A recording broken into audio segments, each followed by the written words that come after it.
Sinampaan pa ng ikalawa at ikatlong impeachment complaint si Pangulong Bongbong Marcos sa Kamara kanina. Kabilang sa dahilan ang manumalyang flood control projects, korupsyon sa pamamagitan ng allocables at pag-abuso umano dahil sa unprogrammed appropriations. Pero bago yan, na-ospital sa Quezon City kagabi si Pangulong Bongbong Marcos dahil sa pamamaga ng bahagi ng malaking bituka.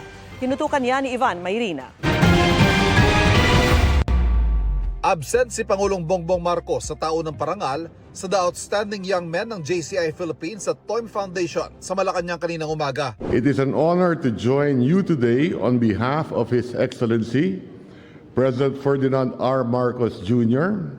While the President could not be with us in person, he asked me to convey his warm greetings and his message to everyone here. Pasado alas 9 kagabi, na mag-abiso ang Presidential Communications Office na si Executive Secretary Ralph Recto ang kakatawan sa Pangulo sa seremonya. Sa press briefing kanina ipinaliwanag ng palasyo ang dahilan ng pagliba ng Pangulo. The President spent the night under medical observation as a precautionary measure after experiencing discomfort. His doctors advised rest and monitoring, and his condition remains stable. Kinumpirma ng palasyo na sa isang pribadong ospital sa Quezon City inobserbahan at nagpalipas ng gabi ang Pangulo. Pero balik Malacanang na kaninang umaga. Siya po ngayon ay muling nagtatrabaho at nasa Malacanang. Siya po ay nasa maayos na kalagayan at mamayang hapon po ay magkakaroon pa po siya ng 2 pribadong meeting. Pasado alas 4 ngayong hapon, naglabas ng video si Palace Press Officer Claire Castro at kinumusta ang Pangulo. I'm fine. I'm feeling very different from the way I was feeling before. Naayos na yung problem. What happened was I now have diverticulitis. It's a common complaint amongst apparently people who are heavily stressed and people who are, I have to admit, growing old. Ang diverticulitis ay pamamaga ng bahagi ng large intestine na nagdudulot ng matinding pananakit ng tiyan. Ayon sa website ng Mayo Clinic, isang non-profit academic medical center sa Amerika, maaari ito magdulot ng diarrhea at pagdumi ng dugo.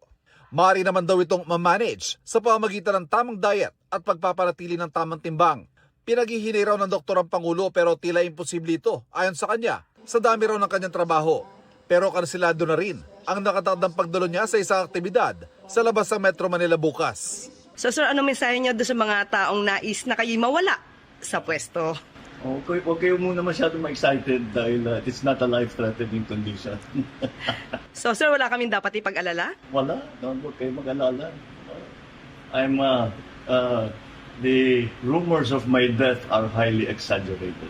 Para sa GMA Integrated News, Ivan Mayrina, nakatutok, 24 oras. Mel, sinadya na mas maraming mga bisita si dating Senador Ramon Bong Revilla Jr.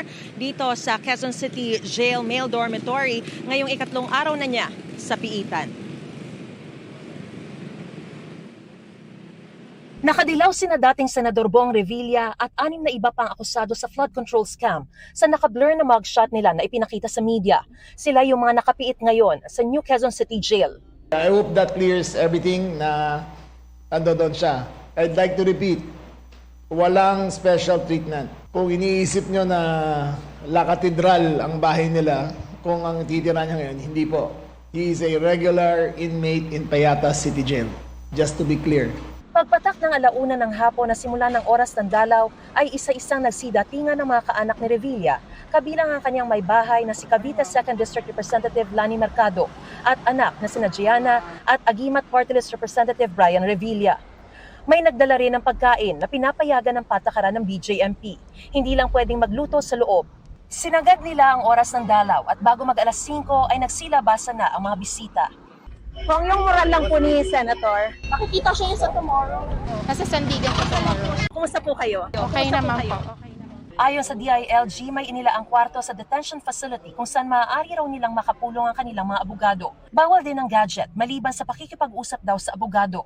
That is the only time na makagamit siya ng gadget para sa mga abogado. But otherwise, ang privileges ng senator ay pareho sa privilege ng shoplifter. Pare-pareho lang. Inulit niya ang paliwanag ng BJMP kung bakit nasa tigi-tigisang selda muna ngayon sina Revilla at sina dating DPWH Bulacan Assistant District Engineer Bryce Hernandez, dating DPWH Bulacan 1st District Engineers JP Mendoza at RJ Dumasig, at dating Finance Section Chief at Accountant Juanito Mendoza. Dahil mandatory sa BJNP, kung bagong inmate ka, may 7-day quarantine para tignan kung may infectious disease na sa katawan mo. So after the 7 days, they will be incorporated into the general population. Nang tanungin kung nasasaktan ba siya sa sitwasyon. Of course. Sino sa inyo dito may kaibigan na nakulong, diba? It pains me to see a friend go to jail. But my commitment to country goes beyond any friendship in this country. Uunahin ko muna ang bansa kahit ano mangyari. Hindi man masabi kung nakapag-adjust na ba si Revilla sa piitan, tiyak namang pumasa ito sa medical test ng dalhin sa New Quezon City Jail. Wala ring alam ang kalihim na medical condition ni Revilla, maliban sa katarata na ipinaopera na raw nito noon.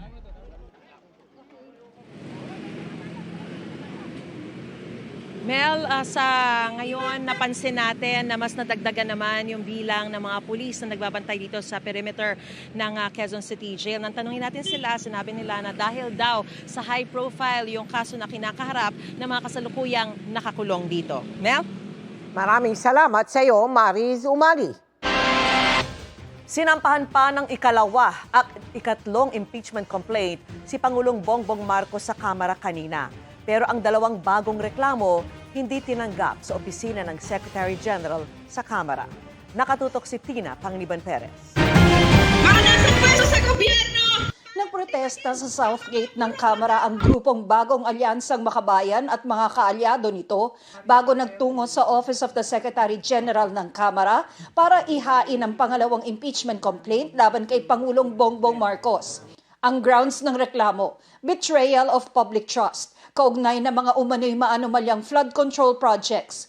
Kasama sa mga ginawa raw ng Pangulo na ka-impeach-impeach ay ang paglalatag ng sistema raw ng korupsyon sa pamamagitan ng allocables, pag-abuso sa kapangyarihan sa paggamit ng unprogrammed appropriations at personal na pagkakasangkot sa budget insertions at kickback schemes. Kasama sa mga ebidensya ng grupo ang Cabral Files, affidavit ni dating DPWH Undersecretary Roberto Bernardo na nagdetalye ng bilyong-bilyong pisong kickback umano sa mga senador at opisyal sa ehekutibo at transcript ng Senate Blue Ribbon Committee hearing. Inendorso ang reklamo ni na Representative Antonio Tino ng ACT Teachers Party List, Rene Co ng Kabataan Party List at Sara Elago ng Gabriela Women's Party. Pero tumanggi ang Executive Secretary ng Office of the Secretary General na tanggapin ang impeachment complaint dahil nasa abroad si House Secretary General Cheloy Garafil. Ayon sa kanya, wala siyang authority to receive the complaint.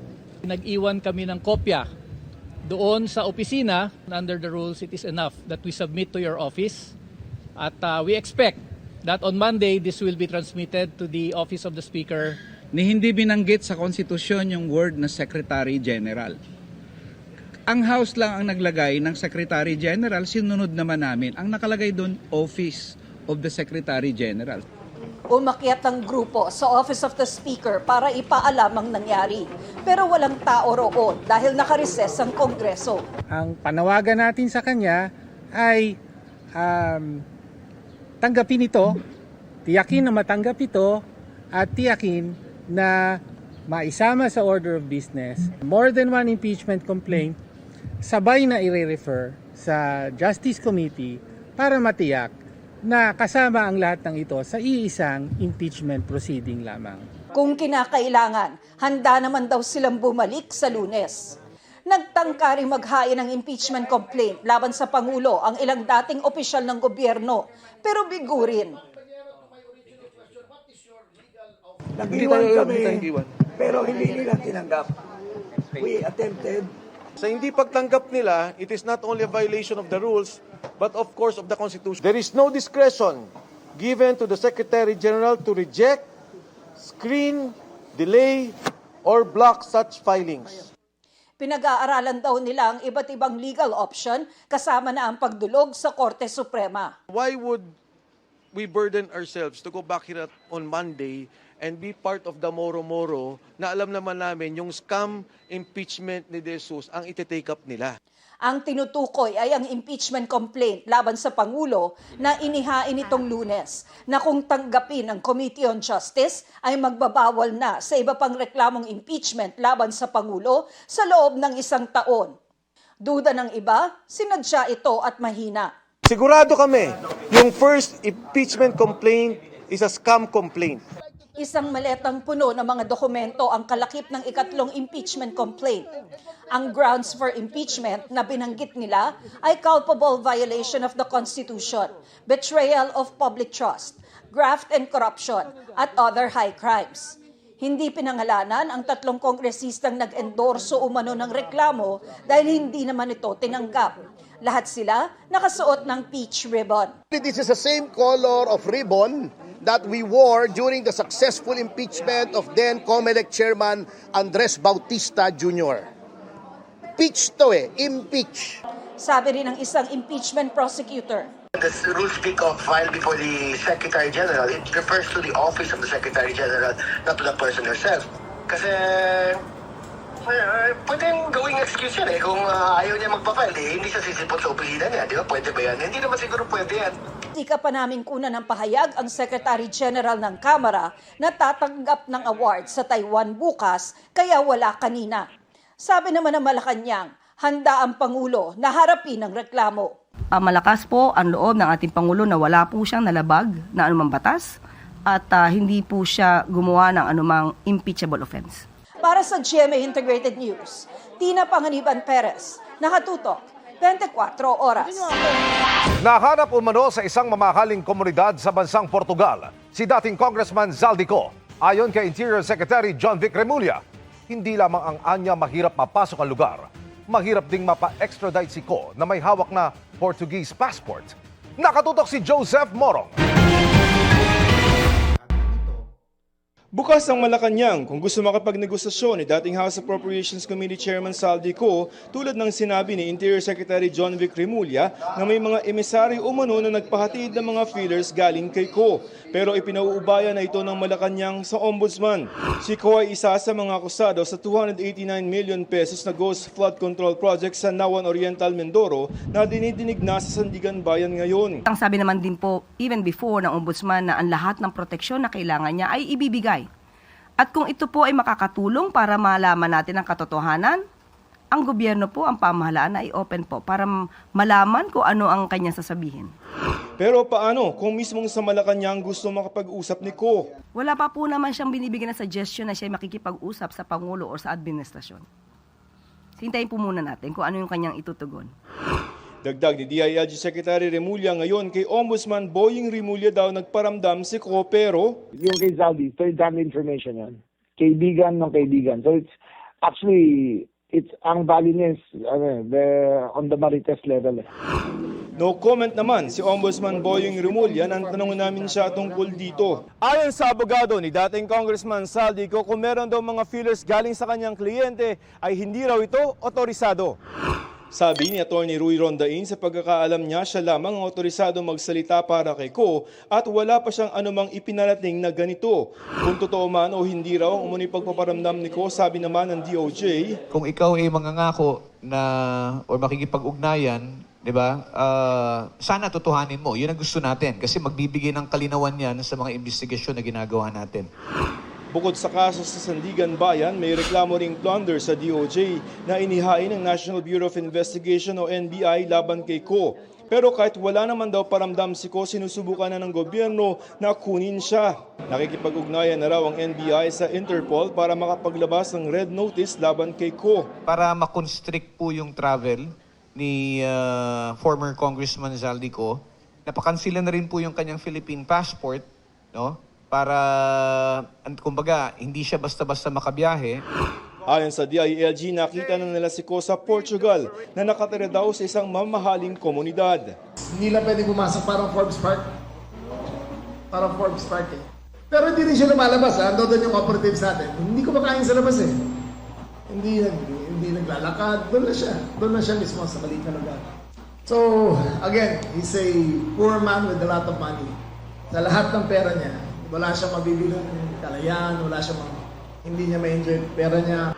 Pero nahihirapan ang pamahalaan na mapa-extradite siya kung sakali lalo pat meron naman ng Portuguese passport si Ko, 10 taon na ang nakakaraan. Ang batas nila,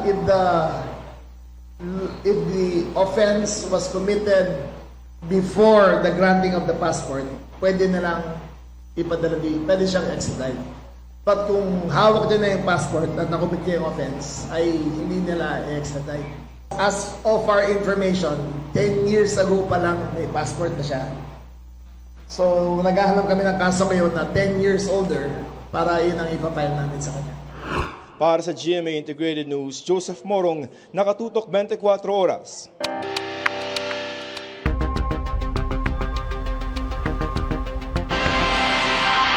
Inihahanda na ang pag-freeze sa mga ari-arian ng negosyanteng si Atong Ang na tinutukis pa rin hanggang ngayon. Bagaman di pa tiyak kung nakalabas nga siya ng bansa, nakikipag-ugnayan ng PNP sa mga autoridad sa Cambodia dahil may mga negosyo rin doon si Ang. Nakatutok si Ian Cruz. Bigumang matagpuan si Atong Ang. Sa dami ng mga ari-ariang hinalughog ng mga otoridad, naniniwala si Interior Secretary John Vic Remulla na malaki ang tsansang narito pa rin siya sa bansa. Hinahanap si Ang para maaresto kaugnay ng missing sa Bungero case. Pero sakaling nakaalis nga ng bansa, maaring hindi ito sa airport dumaan. We speculate, kasi sa buong Bureau of Immigration, hindi siya dumaan sa any airport. So we speculate kung ando doon siya, ay sa backdoor siya dumaan. Posible anyang nasa Southeast Asia lang si Ang. Partikular sa Cambodia, gaya ng hinala ng dating tauhan at whistleblower na si Dondon Patidongan o kaya na may Thailand. Apparently, nung nag-exodus ang Pogo rito, pumunta sa Cambodia. At nung pumunta sa Cambodia, according to reports, nagkaroon rin ng operations doon si Charlie Atong Ang ng Isabong. So may sarili siyang gaming outfit doon sa Cambodia. Nakikipag-ugnayan na anya ang PNP sa Cambodian Police. Makakatulong din anya ang pagiging chairman ng Association of Southeast Asian Nations o ASEAN ni Pangulong Bongbong Marcos. Pero ang pag-repatriate ito ay mas effective siguro ay ihintayin natin si Pangulo na kapag-usapin ng kanyang counterpart doon sa Cambodia para sila na mag-usap para maibalik agad dito kung ando doon siya. Ayon kay Remulla, mga kakilala rin ni Ang mismong nagbibigay ng impormasyon sa kanila kung nasaan ito. Sila rin talaga. Pamanatakot pa pag tumatawag pero siya sabi ang doon.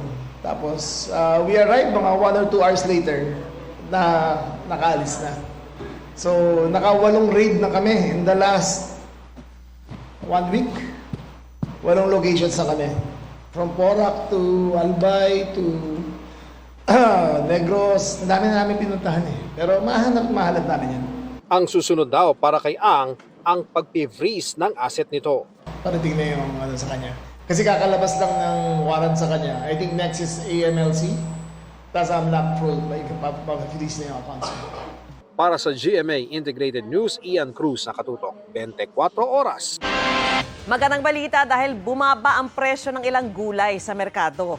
Nagmahal naman ang imported na bigas pero pagtiyak ng Agriculture Department, abot kaya pa rin ang presyo sa pangkalahatan. Nakatutok si Bernadette Reyes. Mula sa 40 pesos nung nakaraang taon, nagmahal sa 42 pesos ang 1 kilo ng imported regular milled rice. Pero ayon sa DA, abot kaya pa ang presyo ng bigas sa pangkalahatan. Lalo't nagkasundo ang mga rice millers at traders na bibilihin ng 17 pesos ang wet palay, 21 pesos naman sa dry palay. Ayon sa Department of Agriculture, sa pamamagitan ng pagtatakda ng presyo ng palay, makatutulong raw ito para mapanatiling abot kaya ang presyo ng bigas. Gusto natin ma-maintain yung presyo ng farm gate. Kung 17 to 21, 21 yung dry. So ma-maintain yung 40 to 45 na presyo ng regular at well milled. Part ng consultation, nag-commit din yung mga millers na they will buy doon sa ganung presyo. 17 to 21. Bumaba naman ang presyo ng mga highland vegetables. Sa pinakahuling price monitoring ng Department of Agriculture, bumaba na ang presyo ng broccoli, cauliflower, patatas at repolyo ng 15 hanggang 20 pesos kada kilo. Kabilang sa nakaapekto noon ang andap o frost sa mga gulayan sa Cordillera. Bahagyang umayos ang lagay nito mga nakaraang araw, bagaman may record low temperature muli ngayong araw. Maraming bumaba, kagaya nitong highland vegetables, yun yung karamihan na bumaba. Yung patatas, yung broccoli, cauliflower. Maging mga lowland vegetables gaya ng kamatis at sibuyas, bumababa na rin ang presyo. At maaaring magmura palalo ang sibuyas dahil nagsisimula ng anihan ng sibuyas at inaasang bubuti ang produksyon ngayong taon. Kamatis, ang laki na rin ng binaba. Dahil seasonal ang kamatis, pag nag-start na ng maraming harvest ng kamatis, bababa yan. Para sa GMA Integrated News, Bernadette Reyes, nakatutok 24 oras. Nanindigan si dating PNP Chief at ngayon MMDA General Manager Nicolas Torre III na hindi siya nag-file o nag-apply ng optional retirement taliwas sa General Order ng NAPOLCOM. Sabi naman ng palasyo, naayos na ang hindi pagkakaintindihan tungkol sa issue. Nakatutok si Darlene Kai. Halos isang buwan ang retirado sa PNP o Philippine National Police si dating PNP Chief Nicolas Torre III kung pagbabasehan ng January 19 General Order na inilabas ng NAPOLCOM o National Police Commission. Batay sa dokumento, optionally retired si Torre. Base sa guidelines ng PNP, ang optional retirement ay voluntaryong pag-alis ng PNP personnel sa serbisyo. Aaprubahan muna yan ng NAPOLCOM bago ito maging epektibo. Pero sabi ni Torre, hindi siya nag-file o nag-apply ng optional retirement. Hihintayin niya muna raw ang utos ng Pangulo at kakausapin ng kanyang mga boss na hindi niya idinetalye kung sino-sino. I'm going to clear it up with my organization. Wala kasi akong pinipirmahang application eh. So let's leave it at that muna kasi mag-uusap muna kami ng aking mga boss. Since full colonel are all presidential directives, presidential appointee ako eh. So I'll just wait for the order of the president regarding this matter. Sabi ni Torre, kung sakali ay hindian niya ito ang unang pagkakataon na may opisyal ng PNP na nagtrabaho sa ibang ahensya ng gobyerno. May mga active na police officers na kababalik lang sa PNP. High-ranking police officers na 10 years nagstay sa BI, sa Bureau of Immigration, on secondment. Yan, hindi yan ang first, hindi rin yan ang last sigurado because it is upon the option of the president to deploy people in accordance to the needs as he sees it. So sir, are you being asked to retire? Privileged communication. Sa isang text message, tumanggi mo nang magkomento si NAPOLCOM Vice Chairperson and Executive Officer Rafael Calinisan. Nang formal na itinalaga si Torre bilang General Manager ng MMDA noong Disyembre, sinabi ni Calinisan na ang pagtanggap ni Torre sa posisyon ay nangangahulugang ipso facto resigned o otomatikong nag-resign mula sa police force. Sabi ni Palace Press Officer Undersecretary Claire Castro, nakausap na nila si Torre kaugnay nito. Malamang po ay nagkaroon lang ng konting misunderstanding. The President appointed General Torre as the General Manager of MMDA. He took his office. He is now actively performing his job as the General Manager of MMDA. And for his optional retirement, he will receive full benefits and emoluments as a 4-star general. Naayos na rin daw kung ano man ang nangyaring hindi pagkakaunawaan pero hindi niya ito idinetalye. Sinabihan na raw ng palasyo si Torre na ililipat na kay Acting PNP Chief Jose Melencio Nartates Jr. ang ranggong 4-star general na iisang opisyal lang ang pwedeng humawak. Accepted po niya yun. Dahil po tinanggap niya po ang posisyon na ito, alam niya naman po kung ano po ang maaaring mangyari. Sabi naman ni DILG Secretary John Vic Remulla, kung may natanggap ang sweldo sa PNP si Torre, dapat daw itong isole. Hindi raw pwede sa gobyerno na pagsabayin ang dalawang posisyon. Para sa GMA Integrated News, Darlene Kai, nakatutok 24 oras. Good evening mga kapuso!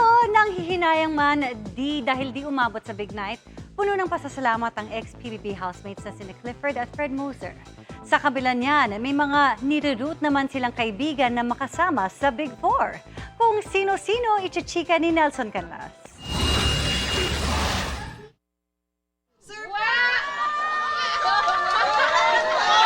Masayang sinalubong ng ilang Sparkle officers at fans ang latest Kapuso PBB Collab Edition 2.0 evictee na si Clifford. ang welcome back party, pinangunahan ni Sparkle First Vice President Joy Marcelo. Grateful ang Sparkle Star sa lahat ng sumuporta at naniwala sa kanyang entire journey sa loob ng bahay.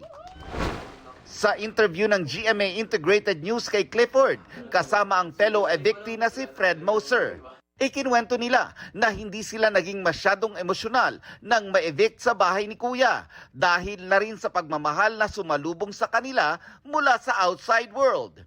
Pero hindi raw maitatanggi ang panghihinayang na sana ay nakasama sila sa big night.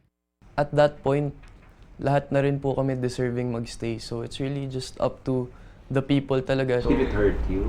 Yes, sobra po. Until now, I'm not gonna lie.